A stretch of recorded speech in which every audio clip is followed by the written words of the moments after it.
Good afternoon, Tony Datino, founder of the USA Memory Championship, doing my Live with Tony on Friday evening.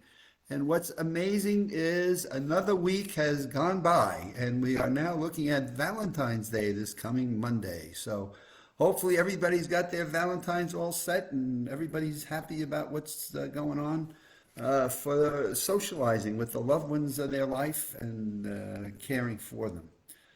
But as another week goes by, I continue to see the research that's just continuing and continuing. A recent article I read was the importance of heart health, and that they are beginning to realize that heart health and brain health go together, and that the elements of what we want to do to maintain a good, strong, healthy heart is equally important to us as it relates to maintaining a good, strong brain.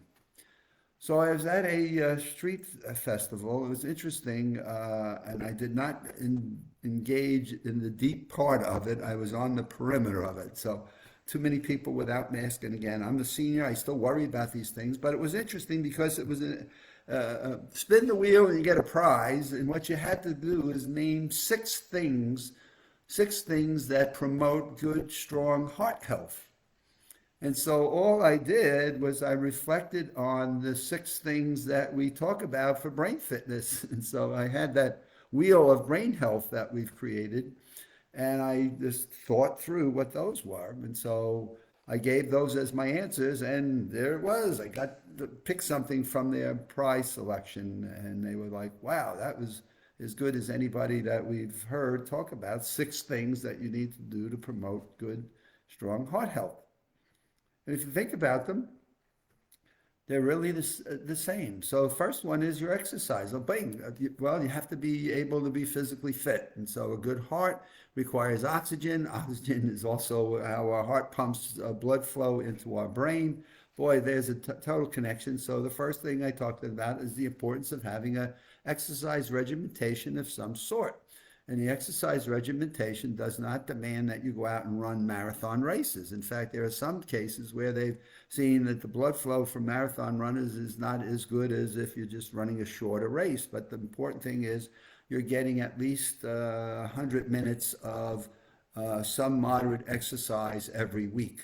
And they break that down into at least 5 days. I break it down into 4 days. So in any case, are you getting some level of raising your heart rate in your exercise routines? And we call that aerobic. So are you doing a treadmill? Are you doing elliptical? Might you be doing swimming? I prefer to jog. I do 12-minute miles. That's all considered to be a level of above moderate for my age. So I get my exercise in at least 4 days a week. On other days, I do some swimming when the weather and the water in the pool is a little bit better. It may be time for my wetsuit to go on, so I'll be some swimming. I'll do some bike riding a couple of days. I'll do some walking at night at a 17-minute mile pace. And I'm getting my physical exercise in on a weekly basis. And I find that to be invigorating and energetic. Along with that, I do a flexibility program. So I have a daily flexibility program I do, which is, again, something to promote good heart health because you're, again, activating your body. You're increasing your blood pressure to a level where you're strengthening your heart muscles and things of that sort. And then, of course, more and more of doing mild weightlifting. I'm doing 3-pound dumbbells right now. And I'll do them with different, I'll do some leg stretching and stuff, or legs sit-ups and things of that sort. So I'll sit on a chair and get up without holding on to the arms. So there's things we can all do to maintain good, strong physical health, which is great for the heart. And what we find is those exercises are fantastic for the human brain. So there's a combo of getting two for one. The next one that becomes so obvious is nutrition, right? We talk about fats in our diets, and the problem that people have had trying to promote good heart health is they've taken fats out of their diet. Well, the problem with the brain is you can't take all fats out of the diet because the monosaturated ones are the ones that provide the insulation for the neuronal firings, the dendrites, right? And the axons in your brain, the neurons, connections, they need some fats. They're like insulations. So if you think of taking fats out of your diet because you're trying to promote good heart health, the problem you have is if you take all fats out of your diet and think, well, I'm going to build a good heart, what you're going to do is weaken your brain and the electricity. Your brain is, right, chemistry and electricity, chemistry, electricity. So you're going to weaken the strength of the chemistry and electricity firings in your brain. So you can't take all fats out of your diet thinking it's helping your heart while you weaken your brain. And even you need some good fats for your heart health.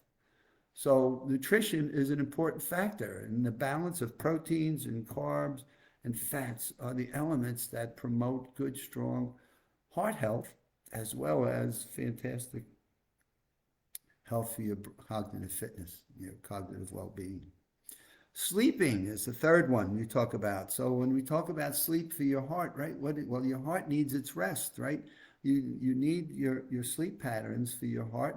They recommend anywhere from 6 to 8 hours of good, healthy sleep into deep sleeps. It rebuilds the tissues and the fabrics of your heart. And clearly, that has an impact on your brain, because what we learn is our brain is going through a purification process during your sleep. It's taking and cleaning out the toxins. Well, it's also cleaning out and making sure your arteries are well running and your aorta valve is cooking and doing what it's supposed to do. And I don't mean cooking like it's baking or thing, I mean cooking in that it's working well.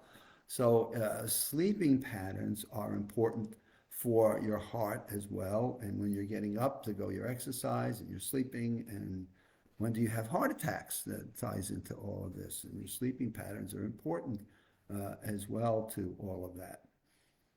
The next obvious one, I think we all live with just about every day right now, based on what's going on in our lives and the challenges that we're facing, whether it be our employment and our COVID and our kids and our work, is stress.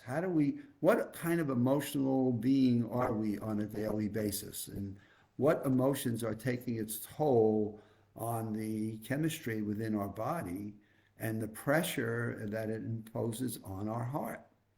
And so how do we handle the stress that we're faced with every day right now? And I always remember my cardiologist putting me on a meter for a couple of days, and he watched on a couple of days where I spiked over 200 on the blood pressure meter, and he's like, "What are you doing? My goodness." At one point, it was kind of an interesting conversation we had, because my blood pressure went over 200 at 1 o'clock in the morning, and he looked at me in my other half and said, "Guys, it's 1 o'clock in the morning. His blood pressure went up over to 200. You know, what are you doing?" And hold on, let me just shut that off. Oh, Ed, that was Kisime. Would you call them back right away? That was the hospital. And so to that degree, what were we doing at 2 o'clock in the morning? And what I was doing was watching the Yankees lose to the Seattle Mariners. It was a late night game coming from Seattle, and I'm watching that game. So to that regard, I'm watching a baseball game and stressing out over the Yankees losing a close game. So to that degree, that's another imperative. What do we know and do as it relates to stress in our bodies, and how do we relate and react to that? How do we bounce off of it? And what we know, is stress is not good for our heart, and we can overstress it. In fact, if you get such a severe stress and such a spike in your blood pressure, there goes your heart attack, and you just want to be able to recover. Well, we also know that that's important for our brain health as well. And so as we continue to look at these different elements of nutrition and exercise and how we go about handling the emotions in our life, then we also recognize the importance that it has to our brain. So not only do you get good, strong heart health from the elements of brain fitness, as much as you get for your heart, it's kind of a double hit. Yes. So these are some of the things that I went through at this exhibit. They had this booth that they had, And now I got the opportunity of giving him what the six of those elements were. And of course, I said regular checkups. So, how do you check up on your brain? That was an interesting thing. But I talk about regular visits to your doctor, regular checkups to your brain health. How do you test your ability to have mental acuity? How do you know that your brain is working and you're focused and what you're able to do in terms of your memory? And so there are different tests that they're giving now to check for cognitive fitness. Well, there are certain checks and balances they do in terms of checking your heart and your valves and your connections in terms of what that is. So I talked about regular checkups and having some metrics and some feedback as to how well you're doing, and having periodic checks and your blood checks and your blood check counts and things, brain health as well. And so that's some of the connections that I saw, and I see it more and more, that people need to realize that which we do, if we're promoting good heart health, is also that which we do that promotes good brain health. And I call that a twofer. You get two for the price of one. As you do these things, recognize you're helping your heart as well as your brain, and how can you beat that? If you have a life expectancy that you want to extend, and you're having the time of your life to where I just want to keep going. There are people that count on me to be around. There are people that I love and care about that I want to continue to be with. And if those are important things to you, then the things that we talk about in terms of brain health are equally important to you as it relates to heart health. And so put yourself into a program that at least enhances it. And our 6 elements of brain fitness is going to be something I think is going to resonate well with the cardio community as well as the neuro community. And I think we've got a winner coming down the pike here in another week or so. And stay tuned with the USA Memory Championship. I'm getting a lot of emails on that. Stay tuned with our USA Memory Championship website.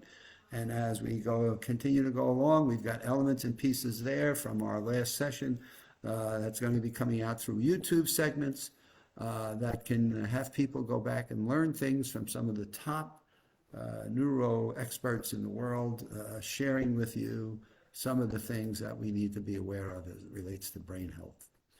And so to that, it's weekend time. It's the Bengals and the Rams, and who do you pick? And so I hope it's a good game. And till Monday afternoon, evening, have a good weekend. Be safe and smart. You're going out to a pub or so. I'm still a little bit leery about the big public gatherings. But we are going to listen to an Eagles sound-alike on Saturday evening out in a big amphitheater with lots of grass. And Florida temperatures of 78 degrees forecast for Saturday. So I'll be listening to some Eagles music come 5 o'clock on Saturday evening. So we'll see you on Monday.